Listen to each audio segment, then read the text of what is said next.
President Trump is in Japan meeting with world leaders at the G20 in Osaka. And then late today, Eastern time, he's going to be sitting down with China's President Xi Jinping to talk about a potential end to the trade war. Everything's swirling around. They're going to ask for this, but we may do this. And all the stuff that we thought we knew, I'm not sure we know anything necessarily, Kayla. So we'll know within 24 hours, maybe.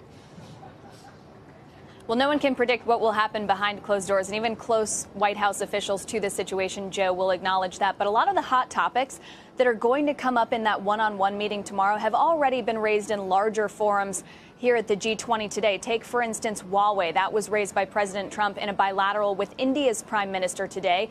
Broader China trade issues came up with Germany's Chancellor Merkel. And then a meeting between all 20 leaders on the digital economy featured 5G, with President Xi standing by, looking on as part of that broader discussion. So here's the viewpoint from China about where things stand regard to trade talks. A top editor from China's Global Times tweeted that because of political headwinds, the U.S. will back down eventually. Hardline policy has had the upper hand in China. And when reporters asked President Trump earlier today about whether he would make a deal with Xi, this was right ahead of a bilateral with Brazil's president, who interestingly has accused Xi of buying up his country.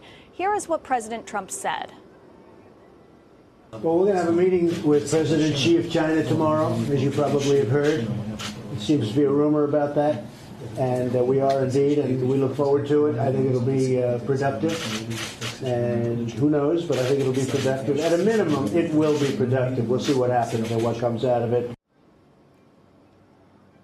So far, delegates say there's been little progress on the official agenda of stabilizing growth and easing trade tensions.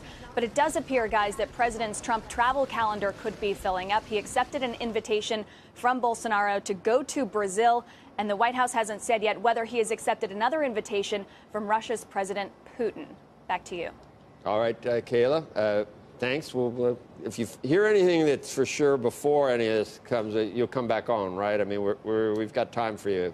Although we do have some ribs coming later today. Well, we'll see you, I'm pretty sure, every hour with hopefully a little bit more information each time.